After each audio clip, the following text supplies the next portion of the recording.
What's going on, guys? Welcome back to the Hands On channel. Welcome here if it's your first time stopping by. Today, I wanted to ask you guys a question. Could we see food riots and massive COVID lockdowns like we're seeing in Shanghai, China, coming back to the United States of America, or coming to the United States of America? Could this be a look into our future? All these horrific videos that are coming out of China, especially, I mean, they just pull your heartstrings. People wailing in the entire city of Shanghai. People, they can't leave their homes. They've got a little piece of tape over the door, and if you break the seal, basically, they're going to come and fine you or you know, hurt you in some way, maybe imprison you or something like that. And as scary as it is to be trapped in a place where there is no food, because the planning just wasn't done there on the part of the Chinese government. So these people in Shanghai are starving to death. They're screaming for help.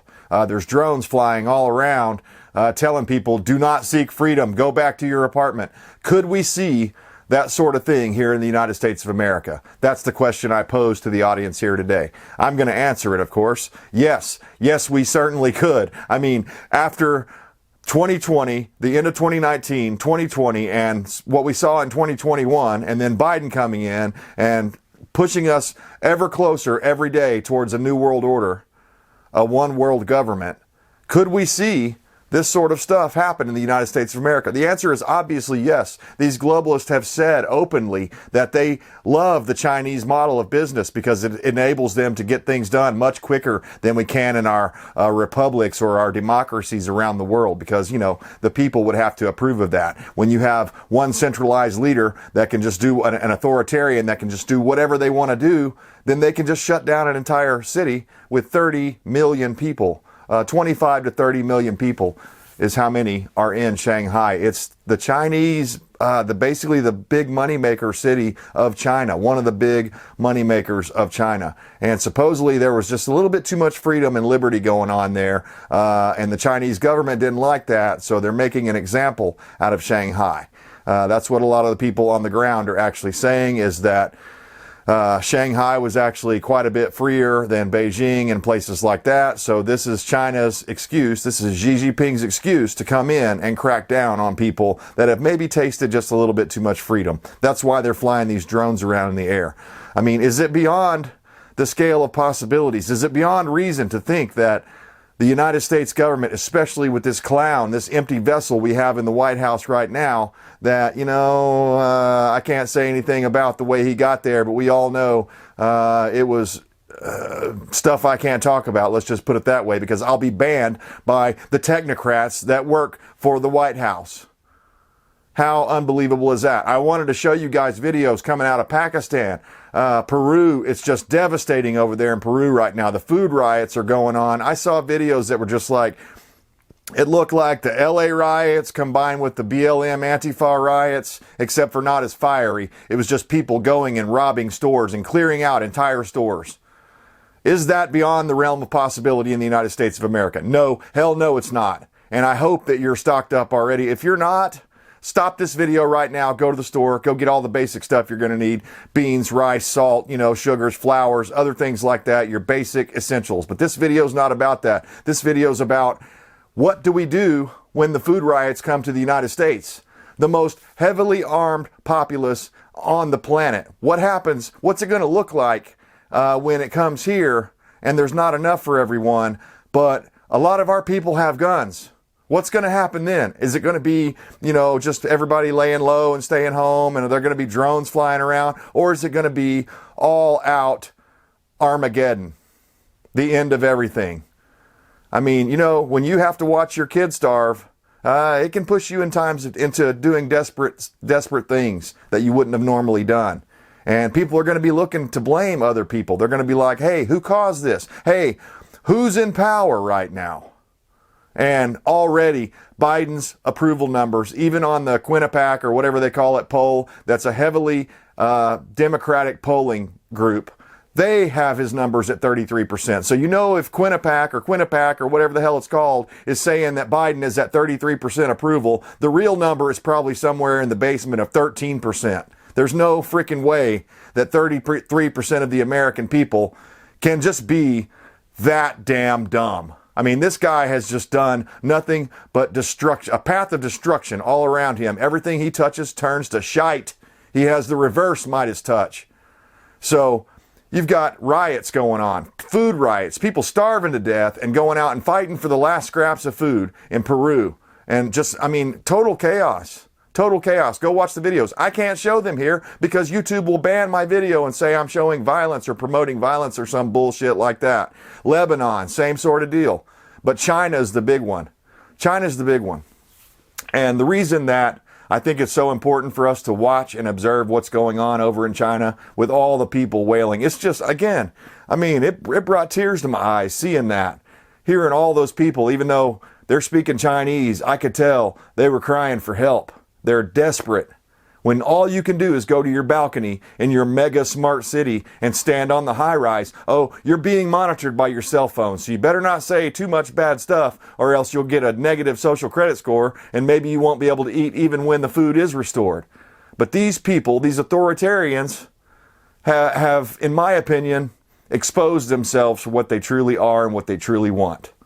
So could you imagine for a moment if we were living under Klaus Schwab's Great Reset, and maybe we are going through it, but let's say it was a completed, you know, it had all been completed and the UN Agenda 2030 and all this stuff. Well, there's going to be a few people at the top like Xi Jinping. Maybe not him, but people like him. They're going to be authoritarian minded. They'll just come in and do the Shanghai treatment on your whole city block or your whole neighborhood. And this thing in Shanghai, if nothing else, it should prove to everyone once and for all, cities are a dangerous place to be. It's the last place you want to be when all hell is breaking loose. At least in the countryside on your own piece of land, you have the land to your advantage. If nothing else, to provide you cover in places that other people, you have the advantage of knowing the home turf there, you know, knowing where your places of safety are, places that you can get away, trails you can get out on and get away from people, and places where you could stand up and fight and put up resistance.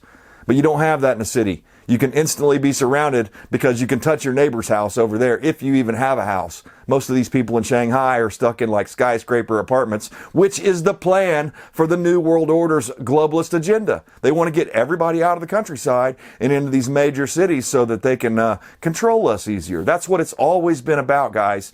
And China, this whole deal in Shanghai proves everything we've been saying. This is why globalism is so dangerous. This is their model. The Chinese model is their model. So I get really frustrated because I was talking to someone the other day and they were buying in to 100%. They were echoing 100% of the talking points coming out of the mainstream media. You know, that Putin is worse than Hitler, worse than Stalin. They didn't bother to do any of their own research. They're just believing what the mainstream media is saying. There's all this talk about Russia's going to use biological weapons or do like gas attacks or something like that. So I'm looking for a false flag to come up any day now. And in fact, earlier today, I saw a little news clip where the Russians supposedly found all these drones that had some sort of chemical container on there to disperse some sort of chemical agent. Are they setting the stage for a false flag so that they can say once and for all, look, we have to go in. This is a humanitarian crisis. NATO has to come in. We have to do this. I think they might be. I think they might be. This person I was talking to the other night was spouting them like they were the truth. And I'm just like, oh my God, where have you been? Haven't you seen the media lying to you all this time? So there are still a lot of people out there that they believe the mainstream media's talking points. And not only do they believe them, they echo them. So that was very shocking to me when I was talking to that person. I was just like, oh my God, I couldn't believe some of the stuff they were spouting. And in typical fashion, because they're on the left side of the aisle, anytime I would make a good, brilliant point, like saying, hey, wait a minute, that's not true. You should go watch the documentary, Ukraine on Fire, and then we'll talk about who set this whole thing up, when the war actually started, like back in 2014, 2015, Barack Obama and Joe Biden and Hunter Biden and Burisma and the big rich oligarch from Ukraine that set up Zelensky and his publishing age. I mean, it's just the whole thing is complete theater, if you know what to look for. But if you don't know what to look for, like this person I was talking to, you'll believe all this shit that's coming out of the mainstream media, that Zelensky is just spotless, he's a hero, oh, somehow he's a multi-billionaire. But let's don't look into that.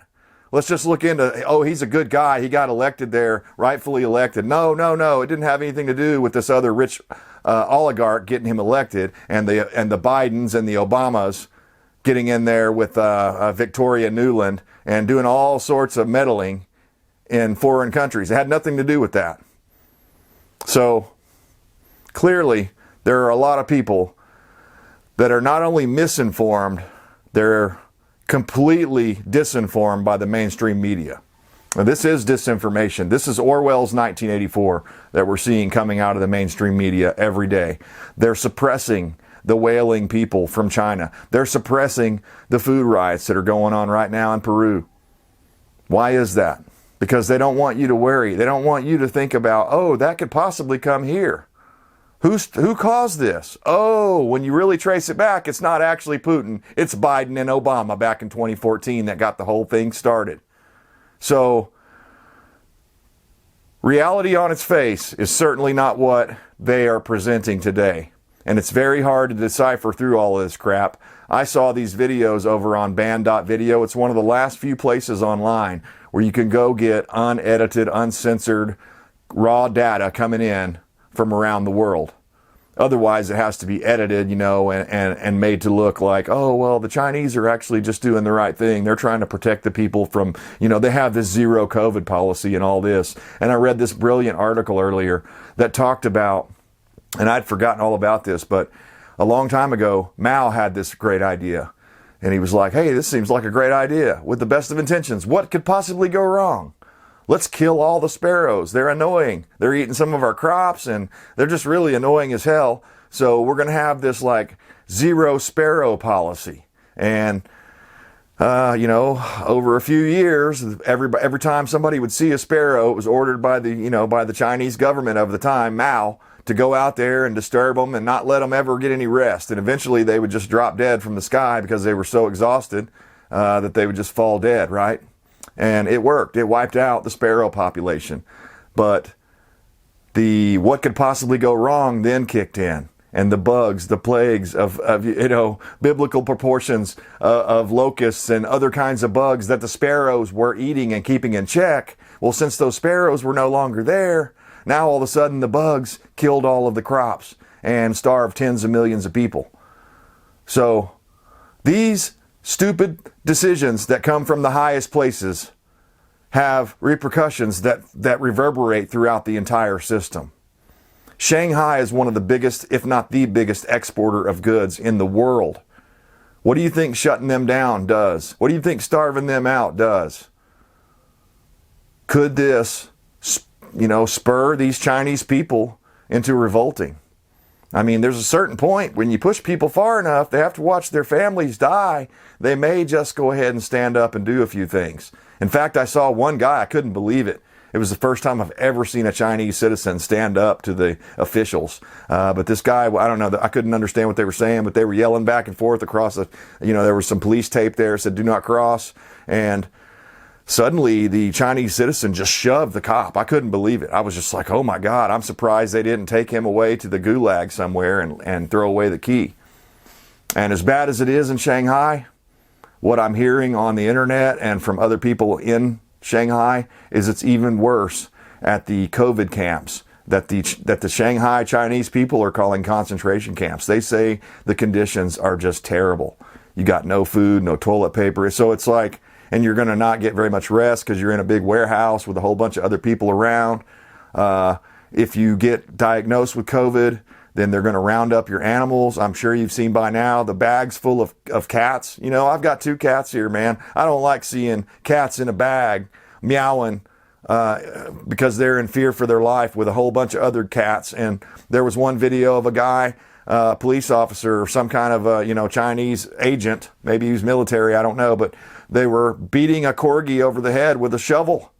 I mean, right out in the street because the owner of the dog was tested positive for COVID. So, lovely, huh? Lovely. Bags full of cats.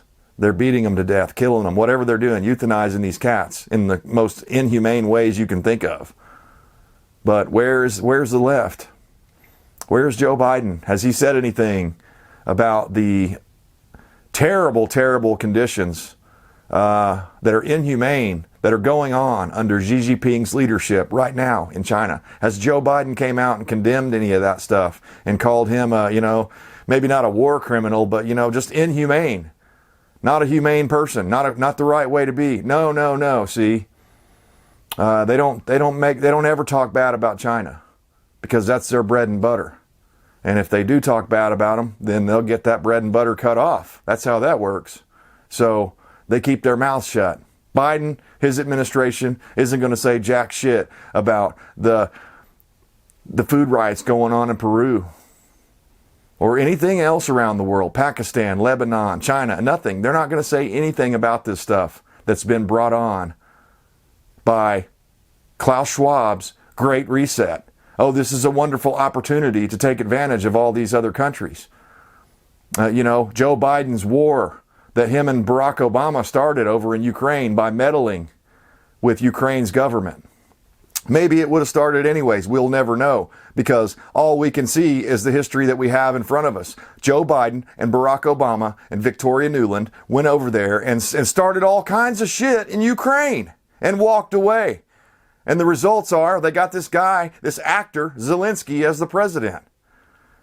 NATO has been, chomping at the bits in Russia's backyard for decades now, trying to get, and Ukraine has been trying to, get NATO to come in and all this stuff. So obviously, Vladimir Putin has some justifiable reasons to be like, hey, get the hell out of here. It'd be like, Mexico allowing Russia or China to come over and set up some missile bases right over the Texas border or something. We would not allow that crap. Neither would Vladimir Putin. But no one wants to be reasonable and look at all different sides of it. All they want to do now is echo the mainstream media's talking points. It's freaking pathetic. And it scares me, quite frankly, because I look around and I can see, if we're lucky, maybe 30% of us are even aware of what's going on in this country. The rest have no clue, and many of them, the vast overwhelming majority of them, don't want to know. They don't want to know because it'll upset, it'll be a type of cognitive dissonance in their life.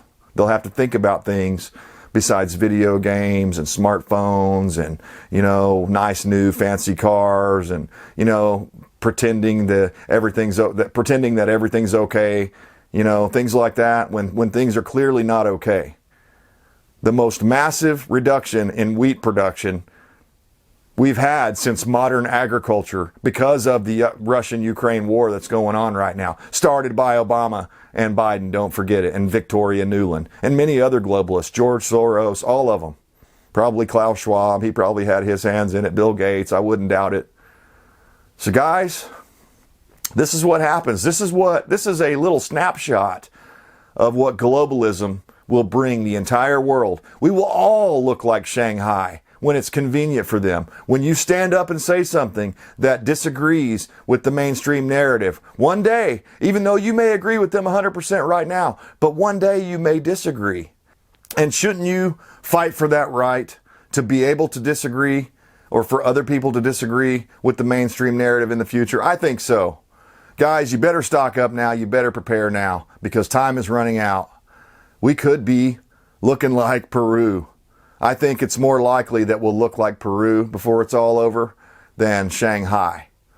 Because the people of the United States are armed, and most of them know when it hits a certain point that it's not supposed to be like this, and then they're going to start looking for people to blame.